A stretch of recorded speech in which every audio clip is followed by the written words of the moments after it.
And just as you've seen, he's the stats guy. He's worked for College Game Day. He's a researcher, and he has all the info. So together, both of them will share their experiences at UNC, as well as what it's like at ESPN. We're going to talk men's basketball, women's basketball, NCAA, ACC, and all that good stuff. So Michael, I'm going to turn it over to you. Thank you so much. Thank you, Kathy. Thank you, everybody, for joining tonight. Welcome. Hope you enjoy this hour.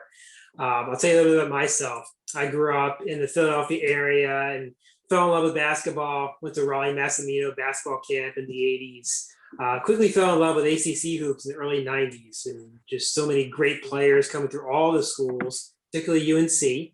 As I got a little bit older, I knew I wanted to major in journalism. And looking around, visiting Chapel Hill, I immediately fell in love with the campus. Knew I wanted to go there.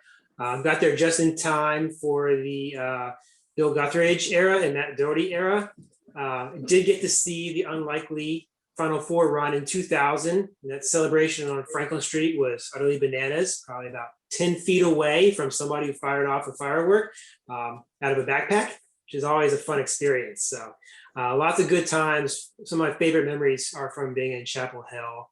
I started as a copy editor in my career, and then as luck had it, a position opened up at ESPN about 9 years ago and became a stats manager in the stats and information group. I'm now an associate director focusing more on our content, had the privilege of managing Bryan for about a year or so while he was still as part of stats and information group. So Bryan, you know, I talked a little bit about myself here. I'm sure people want us to talk basketball right off the top. It's that time of year where bracketology is the thing. So Joe Lenardi's got the men's heels as a 10 seed, and Charlie Cream's got us as a 9 seed. Which team are you more confident in right now? And to make the NCAA tournament, I'd say the women, to be quite honest, because they're done. They actually lost today to Wake Forest, but they have enough good wins where I think they are in. The men have work to do. If the men lose to Duke and then lose the Open ACC tournament, I think they are in grave danger of missing the tournament. But I think if they win one of their next 2 games, they should be all right. So simply because they're done, I'll say the women. They don't have any more games to lose. But not used to being on this bubble talk with North Carolina basketball. Is a little more stressful than worrying if you're going to be a 1 or 2 seed. So hopefully we get rid of this in the next couple of years. Let's hope we get a reprise of 2000 and make an unlikely run here. But you know, if it doesn't happen, how are we looking next year? It looks like we got some top recruits on both sides coming in, right? Yeah, I think we'll start with the women. I know the men are the focus, but I think more attention needs to be paid to this women's program.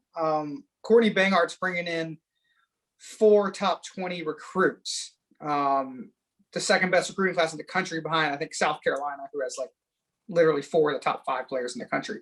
But and they returned a lot of players. So I think if you're buying stock in just next year, I think I might, or next 2 years, I might buy it in the women before the men. The men, you just never know, because you don't know who's in. College basketball is weird. You don't know who's going to come back. It doesn't matter if they're a top 10 prospect or what. You just never. They can go play in Europe. They can go be a second-round draft pick.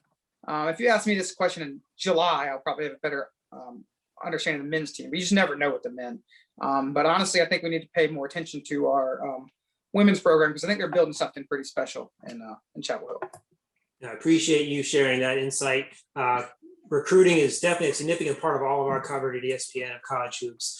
I'm assuming it wasn't a college basketball scholarship that brought you to Chapel Hill. So tell us a little bit about why do you assume these things? I have a great crossover. No, so to tell everybody about myself, for those who don't know me, I was in the word predestined to go to North Carolina. It's my family went there. I grew up in Charlotte. And as you see behind me, I've been a fan for a long, long time. And I went sort of, you know, it's one of those things where you go through high school and everything, and you have a goal, like I want to go to college, and you go to college, and I went to Chapel Hill, and then I'm like, well, that was my goal. I have no, what happens from here? You know, you get to college, you're like, hooray, I did it. But then life keeps going. You have to figure out what you do after college. And I really didn't know. I know I'm in the media now, but I wasn't a journalism major. I was actually a history and political science double major. at Chapel Hill. And people ask me how did I get into this career. In those two majors, I guess, you learn to formulate arguments or formulate thesis and back them up with evidence. And you write that in the form of essays or whatever. And I think that's pretty much the basics of journalism. You need to present something with facts that you find and then to back up your argument. So that really helped me set a foundation. I graduated from Carolina. After a few years in the finance world, I went back to another school and got my master's in journalism, which is more like, honestly, more for the resume, I guess, than the actual experience. All the experience was amazing. And from there, I was lucky enough to get an internship with Sports Business Journal, which is in Charlotte. I don't know, it's more of a business to business publication, sort of very big within the sports media industry. And from there, I got a part-time job at the Charlotte office of ESPN with stats and info. It was I don't know if anybody knows, a lot of people in this call are from Charlotte area, but ESPNU and the SEC network are based in Charlotte. We have a Charlotte office for that. And so I was there with the launch of the SEC network about 7 years ago, I would have to say. And then from there, I took a full-time job up in Bristol, and I've been in Connecticut ever since. And that's how I got to ESPN, pretty much. Just sort of odd jobs here and there, part-time jobs, internships, and sort of, I think when you interview at ESPN, your passion for sports comes through. And I'm guessing that's my desire to tell stories using that I learned at Chapel Hill really propelled me into the job. So here I am. Somebody who's spending a majority of your life in North Carolina, were you scared at all about that jump to Connecticut? I spent a year in St. Louis and a year in Chicago before moving to Connecticut. The weather in Chicago runs circles around the weather in Connecticut. It's like there's not as much snow as there is in Connecticut, but the temperatures are just absolutely unlivable, except for like 4 months of the year. So I was used to the coldness. Now, I don't like when I get a foot of snow in April in Connecticut, but usually that goes away pretty quick. So I was prepared. I can't say the same for my wife. She was not prepared. She had never lived outside the state. So those long coats are pretty new to her. She had to get used to it. So going from a part-time position in Charlotte to the full-time job at ESPN in Bristol, you got a full boat of experiences across all the different types of researcher duties, from Sports Center to college basketball, raps, and focusing on halftimes and college football. Tell us a little bit about what you needed to do to prepare to be a good researcher. Yeah, just for some background, so people understand within the, I guess, sports television production side, there's sort of, at least at ESPN, there's two sectors. There's event and there's studio. Event are the games. That's the the basketball game you're watching, the baseball game you're watching. Studio is what supports that. It's halftime of that game, pregame shows, postgame shows, Sports Center, things like that. Shows like that, Sports Center, NFL Live, all those type shows are studio. And I focused on, in terms of researching the studio side. We supported the event, but really the crux of our work is with the studio. So, and then researchers there really for the on-air talent. If they have a question and they're on air, so they can't just like lean over and ask someone because they're on TV, you sort of need to have them prepared. So you prepare them with information, you build graphics. Anytime you see some cool note, you might not notice it, but next time you're watching Sports Center, next time you're watching a studio show on ESPN, next time you see a graphic with numbers or a note like, hey, LeBron James scored the most points since Michael Jordan or something like that. A researcher did that. They came up with it and they looked it up and they built the graphic and they pitched it to the producer and all that. So it's a really amazing experience, especially for a relatively entry-level job into sports television. You don't have to work in sports television really to be able to do it, but you get to meet so many people. I've met all the best of the best at ESPN. You get to work with right off the bat. And so whether it be Scott Van Pelt, Reese Davis, working with those guys really, sharpens your craft. You watch the process of television being made, and really, that was what propelled me into wanting to advance my career from a researcher to sort of the producer side that I'm in now. I never would have guessed it would happen, but really that's how it happened. As you were just learning the ropes as a researcher, who was the most demanding talent that maybe had a memorable experience for you? Trying to think if I should name someone who is still there or not there, or if I should say anonymous. There's a couple. I remember, so when you first start as a researcher at ESPN, they used to have two different shows on set at 7 o'clock and 9 o'clock on ESPN News. They were sports centers, 2-hour sports centers that were going on while games were going on. So not a lot of people were watching them. It was just there if you wanted to see them. And I remember there was a hockey game, not a big hockey guy, except when the Hurricanes are doing well, and I troll people who live in Connecticut because the Hurricanes came from Connecticut, and I think it's hilarious. Sorry, Connecticut people. So, and there was a game, it was like 7-2 or something, and the producer got on the headset and says, "Bryan, I need a full screen on 7-2 hockey game." And I'm like, man, I have no idea. I don't have a clue. And then, but the producer didn't tell. So I was like, "Listen, I don't have anything." And the producer's like, "Fine, whatever." But he didn't tell the talent that he wasn't going to get anything. So the talent was expecting this note, and he's sitting there, and he pretty much said, "Well, we were supposed to have a note, but we don't," and on air. And I'm like, "Oh man, come on, don't just throw me under the bus like that." But fortunately, it was on the ESPN News Sports Center, so nobody saw it except for me. So, you have stuff like that happens. Other times you might, you're in a rush. You might have a typo. You might spell, you might put an R or an I before an E or something. And I know those goes all over the internet. Like, "Oh, how can ESPN mess up this spelling?" Well, when you're building something in 2 seconds, sometimes it happens, and it's not like conscious effort to mess something up. And it's not life or death either. It's a graphic on television. So things like that happen, which are frustrating, but generally it's more good than bad. Now, a lot of our researchers, they get settled into the studio shows, and then as they get more experience with sports and specific sports, they get to know them very well and often get to be more involved with the event side of things. Can you talk about your first remote experience as a researcher? Yeah, my first remote experience was actually a Duke, North Carolina basketball game when I was still in Charlotte. They had me go observe one of our senior researchers, which Jeremy Mills, who's still there and still a great guy. And it was in Cameron. It was at Cameron, and it was fascinating. So back then, they still do it sometimes, but not as much with the pandemic. Sports Center would go on the road, and they'd have sort of, Steve Levy or Scott Van Pelt or whoever would host Sports Center after the game from the set, sort of to get the environment and ambiance. And so he was researching that, and I sat and watched him. And I'll never forget where he sat. He sat in Cameron Indoor Stadium under the bleachers where the Cameron Crazy sit. Because it's I don't know who's been there, but it's a Cracker Jack box. Like, there's nowhere to go. If the fire marshal marched in there, everyone would be kicked out, essentially. But Coach K probably knows the fire marshals. But he was sitting under the bleachers where the Crazy sit. And he's sitting there on his laptop, typing up notes, popcorn's falling on him, bourbon liquor bottles are just rolling on top of it. It was just I was like, how do you do this?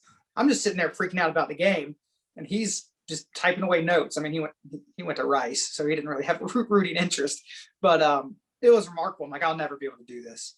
But I went to the next game, and they put me on. I was the researcher there for the next one, and that was in the Dean Dome, so a little bit more room. But those first two experiences were something to behold for sure. What's the biggest challenge of remote researching?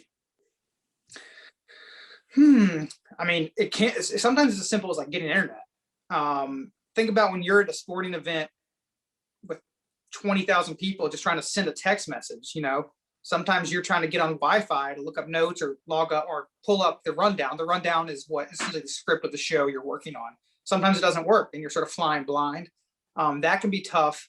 Also, just sort of, communication. When you're in studio, you have the headsets on, you can just press a button and talk to the producer. Sometimes in event you're just sitting on a bucket, with your laptop in your hand, and you're just, you need to get the talent's attention. You're just sitting over there like, hey, here's your note. So definitely communication and just sort of connectivity, but and staying focused. When you're researching things like the national championship game, be it basketball, football, NBA finals, or some other Super Bowl, I mean, you want to experience it and see what's going on, but you're also there to do a job. So when it's a 1-point game with 2 minutes to go, you want to watch, but you also need to be really ready to react to that. So that's a challenge, sort of separating your fandom from your actual work. Those would probably be the logistical side, and then sort of the trying not to get too awed by the experience are probably my two things. That's good. Yes, thank you. We got a question in the chat I'll address real quick here. Is good question from Will Allen, who actually had a tour of our campus in 2002, and is asking about Elias Sports Bureau and being embedded with our stats team. I'll let Bryan answer in a second here a little bit about how we use Elias and other tools, but they're not coming to Bristol anymore. We still have evolved with technology here, and use Slack. Want to go get Sissy?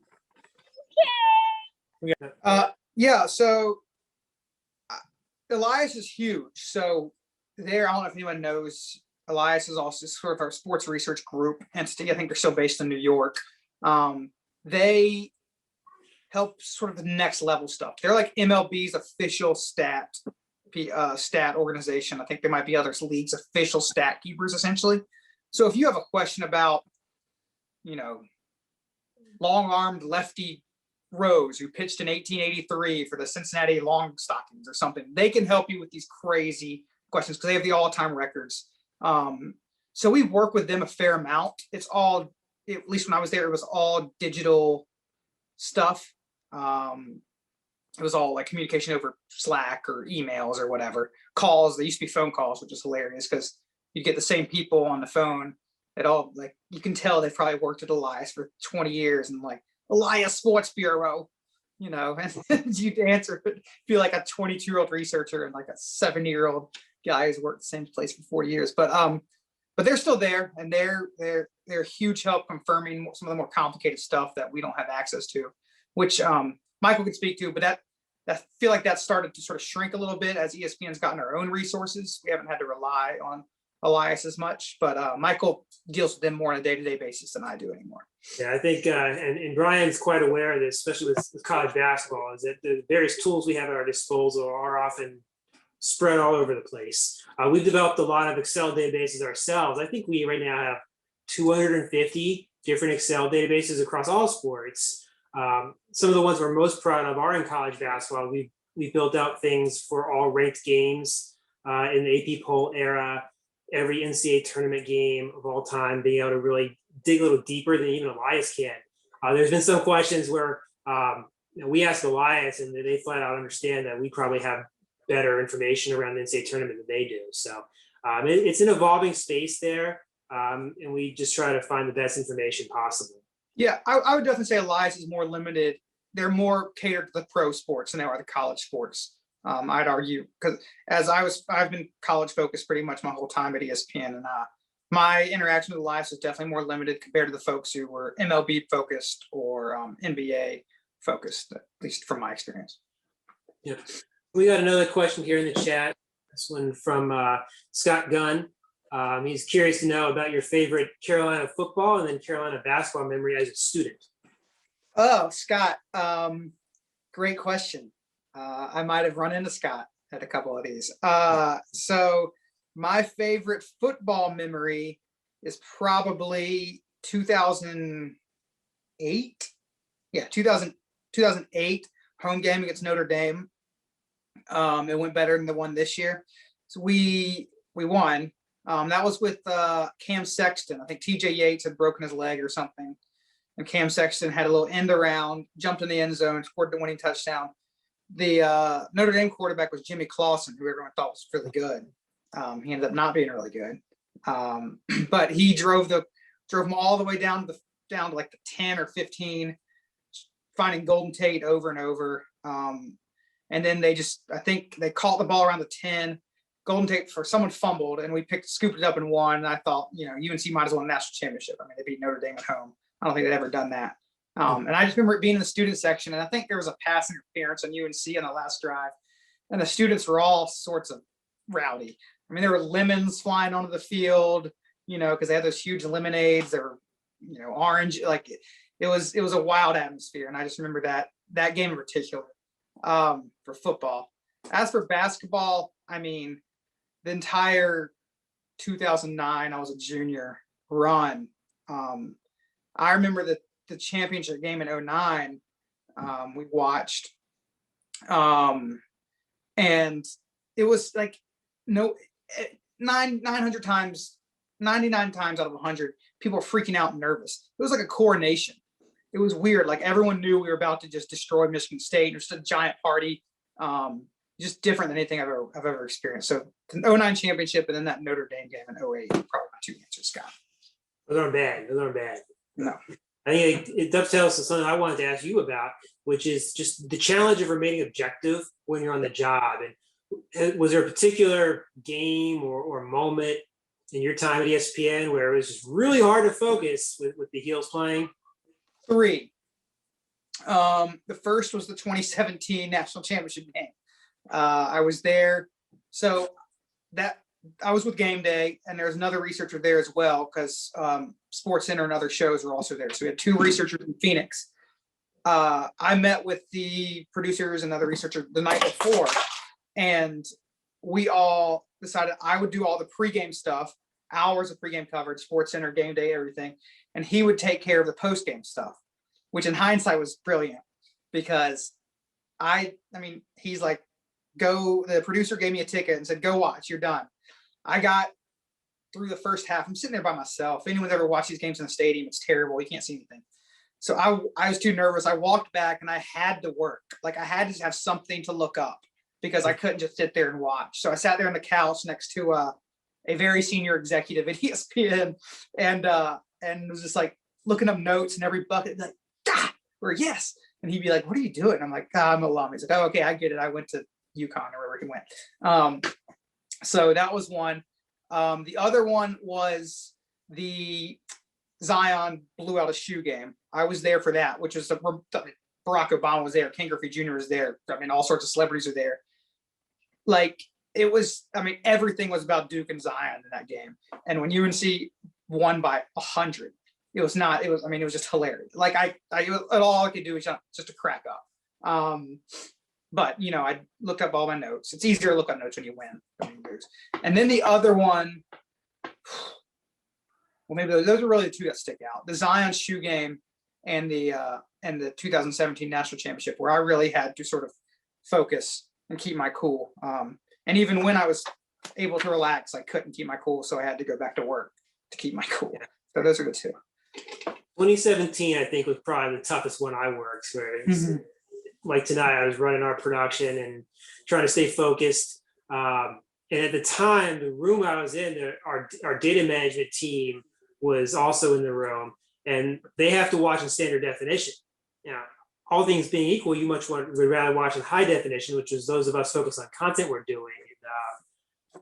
And, they kind of ruined what was going to happen before it happened by about 3 seconds, and that was particularly painful, which I guess in retrospect gave me a little bit of at least a few moments to prepare for heartbreak. But yeah, see, I think it's good. It like keeps me busy. If I just sit there and stare at, like, I wasn't working the other night during that Marquette game, and like I would much rather, like, I was just freaking out. I was like, this is the worst. Like it almost keeps me busy. It's almost good for me to be working and doing something. Yeah. So you and I worked together for many years, and at the time, we were talking about your career path and career growth, and ACC Network was preparing to launch. I know it wasn't an easy decision, but what made you want to be part of that startup, and what went into your decision process? So the second the ACC Network was announced back in whenever, 26, like that it was going to eventually happen in 2016 or whenever, I had maybe just started at ESPN. I targeted it because I knew it was right on my alley. Now, I had also been part, albeit I had only gotten there a month or 2 before, of the SEC Network launch. So I knew what went into that. and I really enjoyed it because it's a smaller team. You get to do and see things more. You get more opportunities than you would if you were sort of in a larger scale show or event, because it's a small team. And if you're a researcher, you might even get a chance to produce a show just because there are more opportunities. So I want to do that. It was right along my knowledge base. Like there's nothing more perfect for my knowledge base than the ACC network. And the leadership of that group was a group I worked with very closely with Game Day. The producer of Game Day was moving over to the ACC network to head that side of the studio up. And I worked with him very closely for 4 years. And he made decisions very easy, as well as a couple of the other producers who I'd worked with a lot in college football.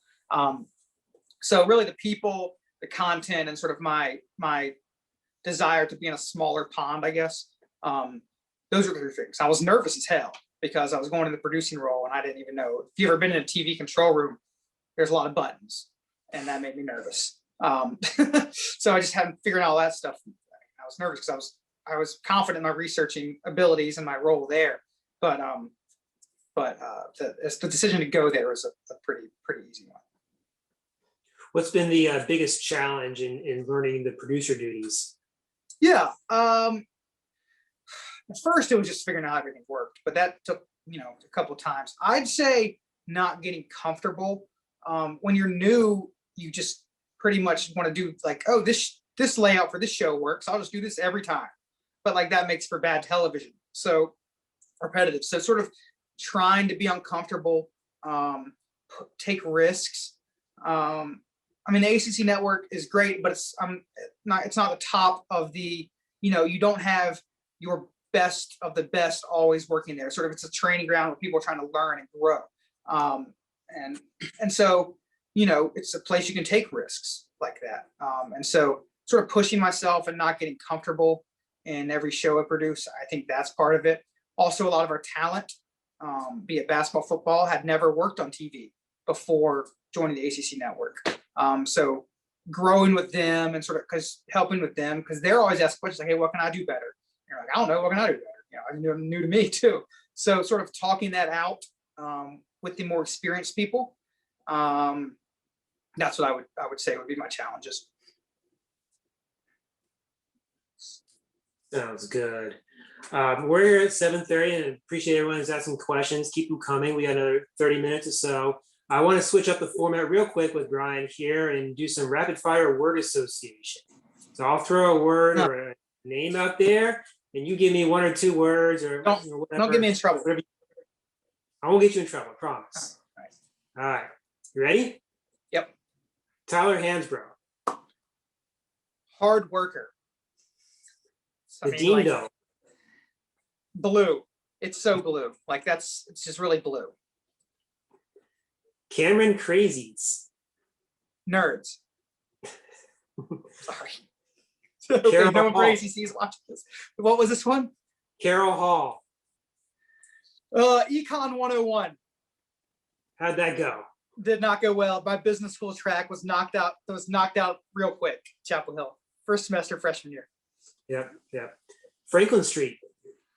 That's so tough. Top of the hill. Just like going there. Yeah. The Fonz. LaFonso Ellis. I assume you mean LaFonso Ellis, not the Fonz from TV fame. The friendliest person you'll ever meet. You'll ever like. It's not like even during COVID. I mean, maybe I shouldn't say this. He'd come up and want to give you the biggest hug. And he's like, I can't give you a hug. I'm like, I know, Fonz, sorry. But have you ever received an email from the Fonz that doesn't include exclamation points? No. And the best part, no, he's just excited. LaFonso Ellis, if you ever have the chance to meet him, if he's in Chapel Hill for a game, I would say he and now on the staff at Carolina, Hubert Davis, are two of the nicest people you could ever interact with in your entire life. So say hello to Fonz. He'll love to say hello. All right. March in Chapel Hill. March in Chapel Hill, nerve-wracking. I don't know. It's just hard. It's beautiful. It's very pretty outside, but in the basketball world, it's a little nerve-wracking. March in Connecticut. Snow. It's already snowed here in March, and I counted. That makes 6 straight months we've had at least snow here in Connecticut. And everyone's like, oh, well, it was 50 degrees yesterday. I'm like, yeah, well, 16 the day before, a 50-degree day doesn't count. So snow in March, fake spring, false spring. That's what March is. Wrong. You're not wrong. And then lastly here, the COVID era. Different. I don't know. I mean, I'm thankful to obviously be healthy, but also to still have a job. It's just tough for everyone. So I'd say different. That's what I would say. Yeah, we're almost exactly 1 year since the world stopped on March 12th. And obviously that was smack in the middle of Champ Week. Where were you? How did that go for you? I was in Greensboro at the ACC tournament. March 12th. So March 11th, North Carolina lost to Syracuse by a lot. Thank goodness it ended the season. We were done with that season. And that ended up being the last full major conference basketball game played, I think. Maybe there was a Pac-12 game that night or something. And I remember that night, like, oh, we're going to play without fans. I think they made the announcement. And then I woke up and the Big Ten had canceled. I think the SEC or the Big 12 had canceled. The SEC, because they're last to do everything, they had not canceled. And we're like, we're probably not going to play. And our boss was like, hey, why don't y'all come over to the arena, get ready to produce your shows. I produced the post-game show on the 11th. And so we came over and we're pretty much told, like, these teams are out here. Florida State and Clemson are warming up. But, like, we've been told, like, yeah, this is being canceled. Like, someone needs to tell the teams that they're not going to get to play. But it was eventually canceled. And it was just surreal. Like, everyone was just, like, pumping hand sanitizer in their hands. I'm like, well, like, if you're going to get it, you got it now. Keep pumping that hand sanitizer, though. It's just surreal. We almost did a show, and then, like, we decided, like, what could we add? Like, the games are canceled. Jay Billis was there all day doing hits from Sports Center. It was a surreal scene, and we all, like, literally, we learned that the tournament was canceled. 4 or 5 of us were in a van to the Charlotte airport within 45 minutes. Like, it's amazing how quickly they got us up and out of there. I was home in 3 hours. My wife made me essentially put on a hazmat suit before it came in the house. But it was a surreal day for sure. Crazy, it's been a year. I know. I was our daytime lead on March 12th, and when the Jazz Thunder game got postponed there on Wednesday night, I'm all right. I'm gonna have to be in the office by 5:30 because it's gonna be crazy. It's definitely one of those days I'll probably never forget, just with the volume of games canceled. And we, for a while there, really had no idea what was going to be on our networks in about 15 minutes. Yeah. It was wild. For people to know, there's a whole different department, obviously, called programming, which they put things on. They decide what goes on television. And I couldn't imagine being on those email chains that day. I would have guessed they all kind of, I don't know what they did, but I'm guessing they all kind of put Sports Center on every channel, would be my guess. But I came to those poor people because I remember it's not on their air, but there was a Big East game on the 12th that they played a half and they decided to stop at halftime. Like, that's just wild. So yeah, that was a day I will for sure never forget. What's been, kind of following up on that, what's been the strangest part of covering college sports this past year?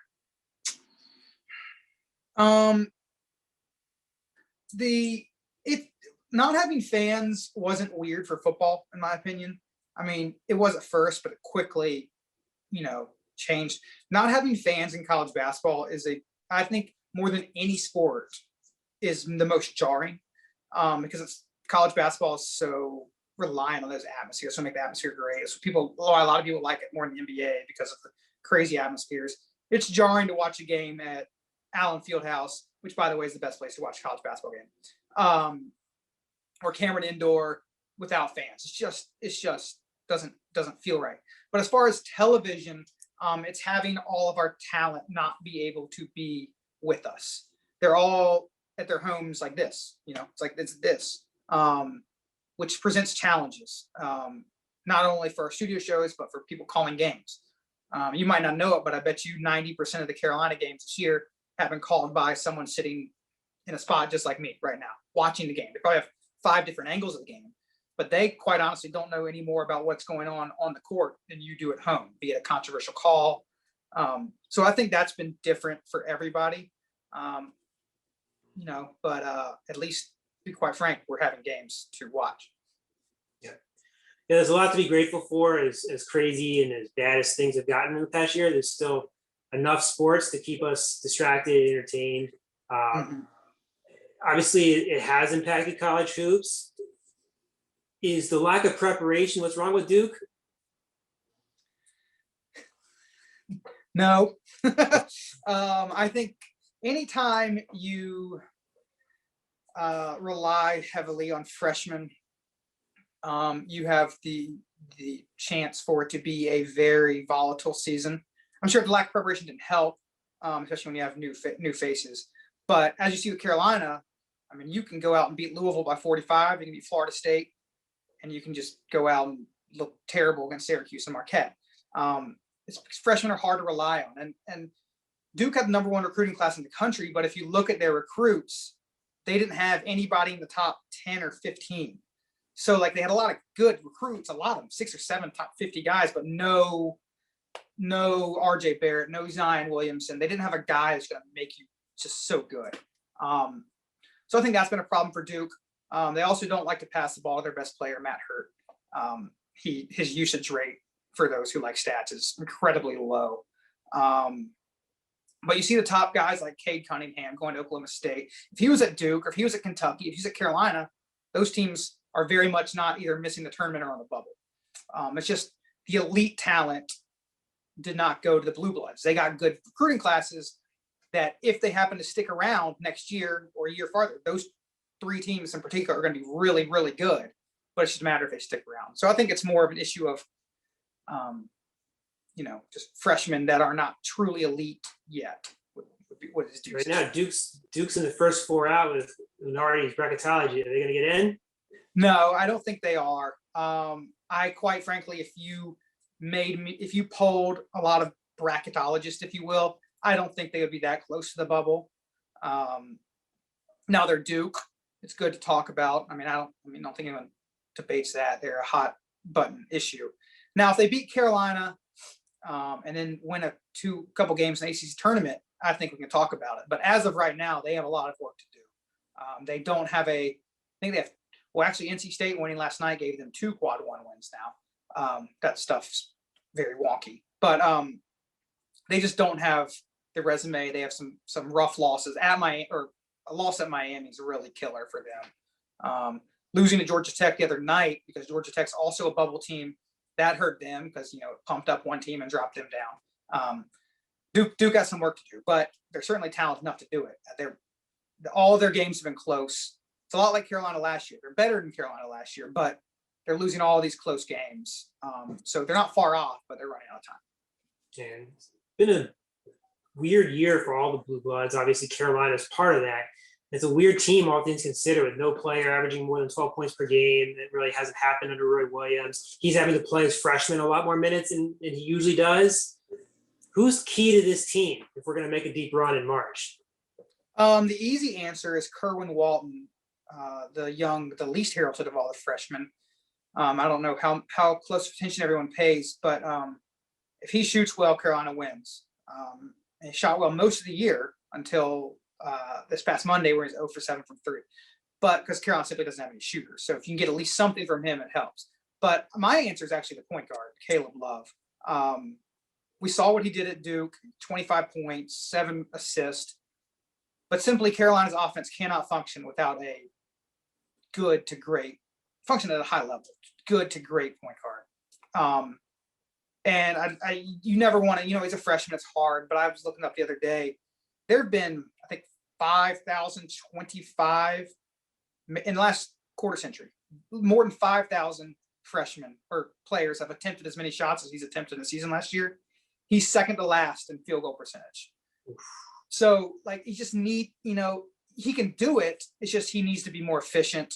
You see the glimpses. It's just a point guard play. All of Roy's best teams, going back to Kansas with Kirk Heinrich and Jock Vaughn, through Raymond Felton, through Ty Lawson, through Kendall Marshall, through Marcus Page / Joel Berry.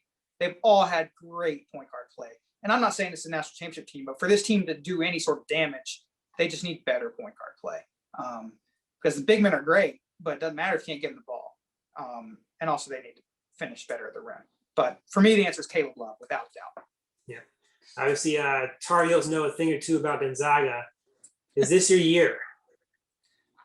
If you knew, I'd go ahead and fill out the bracket like this should be. If this was the NBA, they're winning the championship.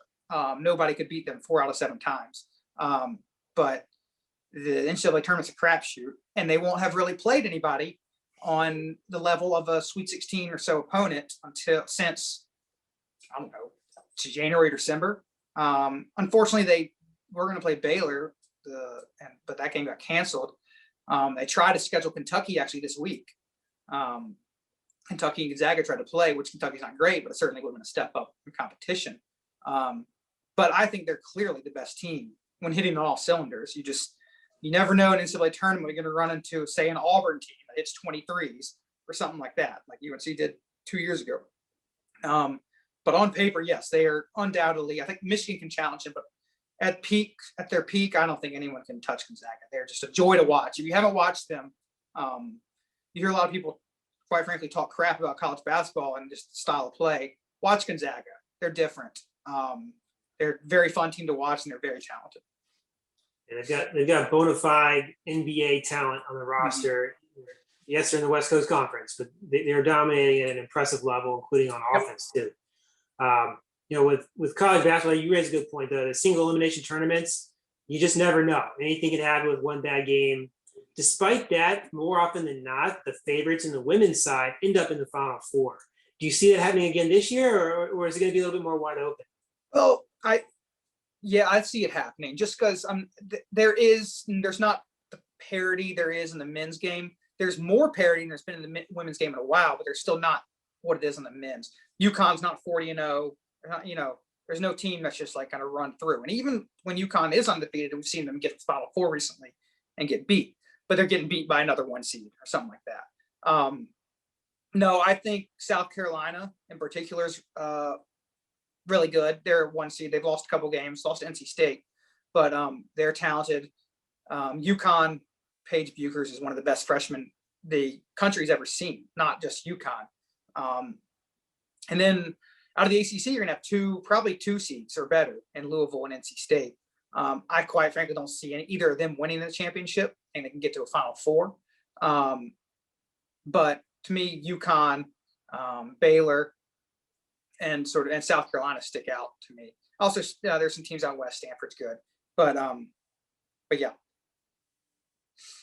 Now, obviously, there's a lot more to the ACC network than just college football and college basketball.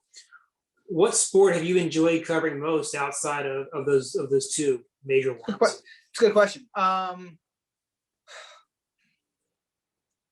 of the most random assignments I got early in my researching career, still in Charlotte, was the WNBA draft, which ironically I came up from Charlotte to research, and it was at the Mohegan Sun in Connecticut.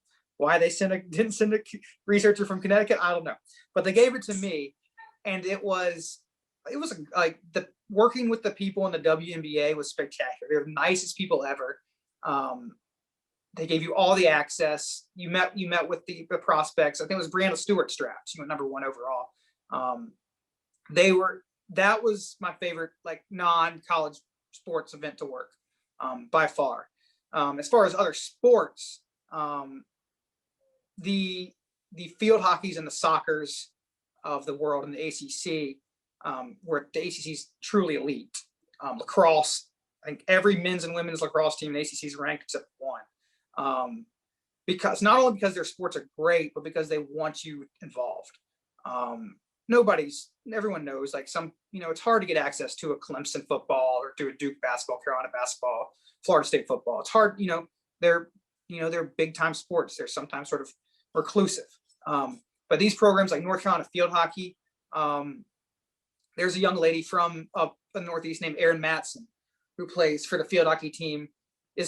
People are saying she might be the greatest American field hockey player ever, and she's a rising junior in college. She's lost 1 game in her career, 2-time ACC Player of the Year, 2-time, we'll find out if she's going to be a two-time national champion because they're playing the title in the this spring. But stuff like that, you just get these stories that are amazing. There's a young woman from Syracuse women's basketball named Tiana Monacahia. I don't know if anyone knows her story. She is the ACC's all-time leader in assists per game, probably going to break the ACC assist record, maybe in the NCAA record, all ACC, but 2 years ago was diagnosed with breast cancer, had to miss all of last season, and has come back and been great this season for a Syracuse team that's going to make tournament. So you find out stories like that in sports outside of football and basketball that are super unique and quite frankly amazing to cover because they want you to tell the story and they give you the access.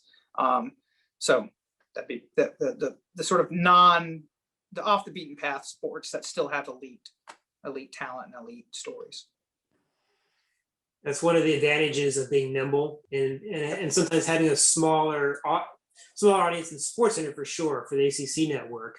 We've obviously come a long way in a few years. Where's ACC network going in the next 5 years? Well, hopefully they're going to Comcast. That'd be a hope. That's sort of the last distributor that hasn't picked up ACC network. They're pretty much almost fully distributed, except for that one last one. So hopefully, I am not involved in any of that, so I have no idea. But that'd be my hope.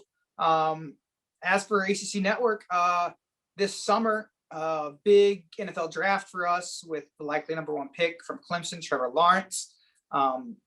So we'll be doing a lot with that. Baseball, I think they got 7 teams ranked. There's 14 ACC baseball teams. 11 of them have already been ranked this year. So deep baseball, you never know. Because we think about it. Last year was our first year ACC network, and there was no baseball postseason. So this is really our first venture into baseball postseason. So in College World Series. And then this fall, you will see hype around a quarterback from North Carolina named Sam Howell, who will surely be on the short list for Heisman. Watch at least the start of the season.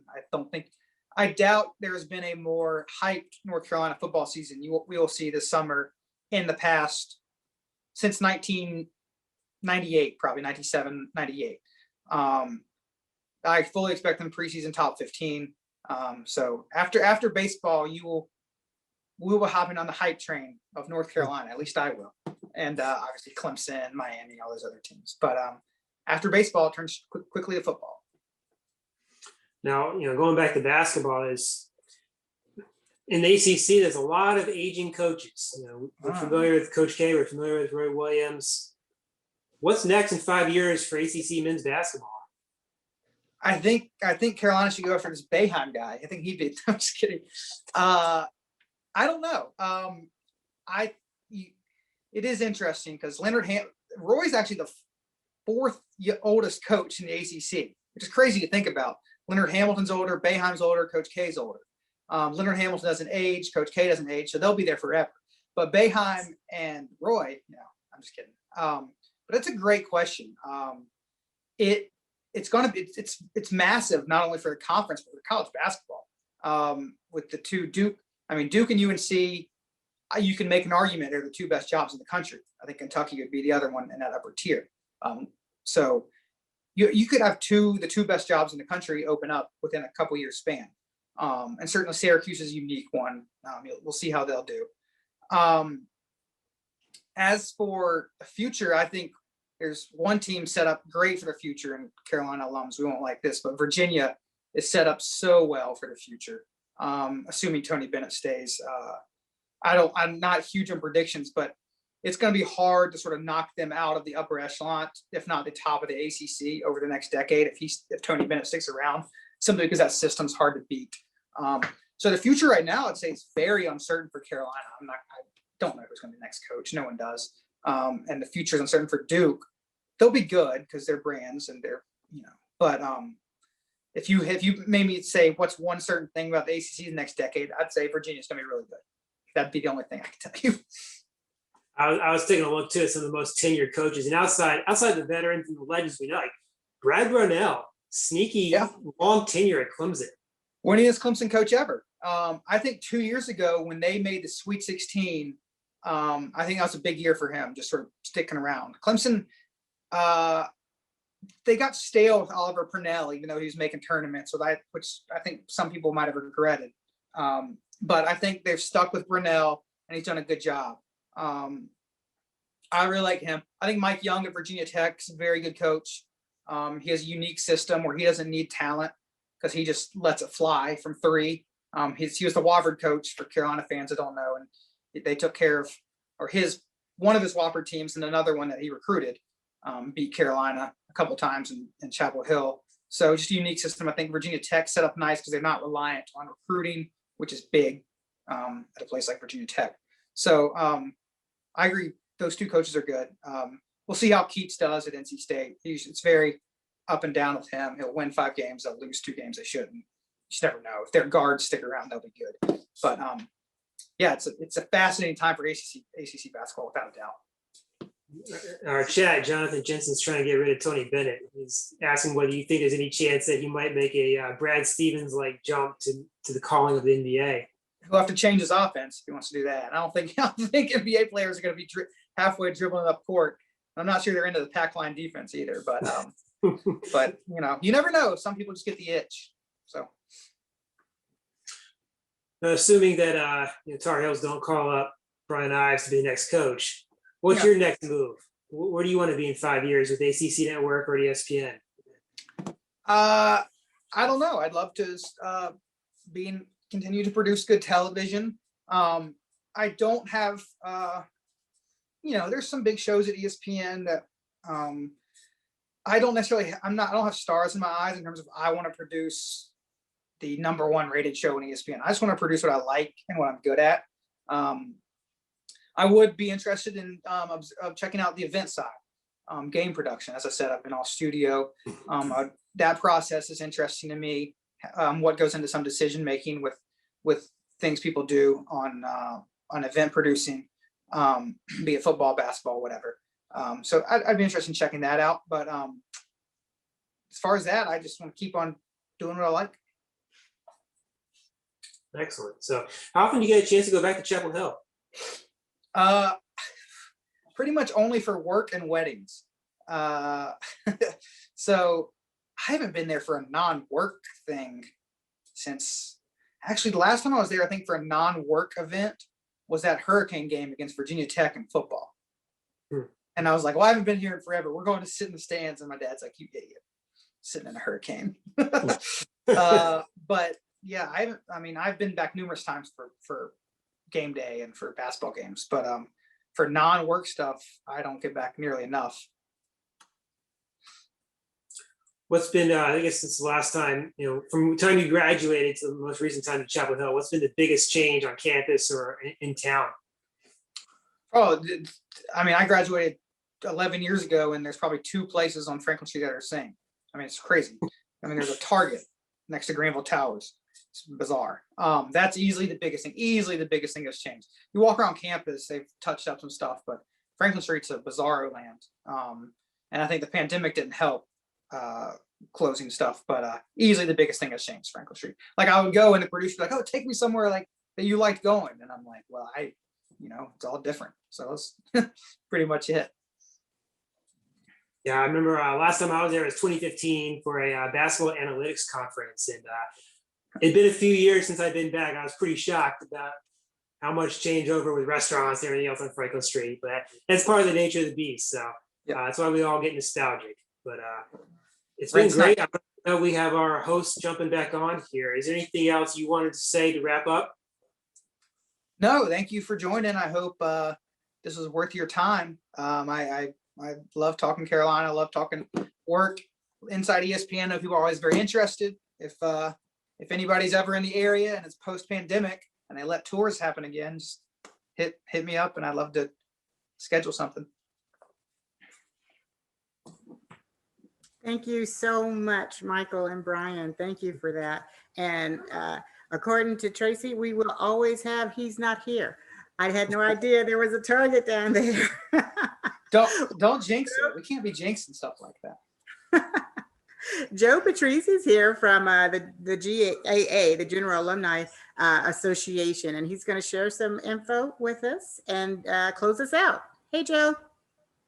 Hey, all, and thank you Michael and Bryan and Cafe as well, everybody for putting this together. This was awesome. This was one, we knew a lot of people would be interested in talking to Michael and Bryan, but two, or hearing from them, we were seeing this as kind of the launch of the Connecticut Carolina Club. So if you are in the audience and you're from Connecticut, just keep in mind that we have some more cool stuff going on. Certainly while we're all still virtual, but hopefully before too long, we'll be back in person and we can do things like get together for football and basketball and lots of other fun stuff. So I want to thank all of our GA members in the audience as well that make events like this possible. Thank you for that. And I'll go ahead real quick and put my email in the chat. If you have any suggestions for other events or any questions about other events like this or the Connecticut Club, you can certainly let me know. But outside of that, Michael, Bryan, thanks again. And Cafe, it was great. Thank you for hosting. And we hope to have a great game on Saturday and great tournaments with women's and the men's tournaments, conferences as well. And we'll all see you soon. Thanks. Thanks for having me. Go Heels.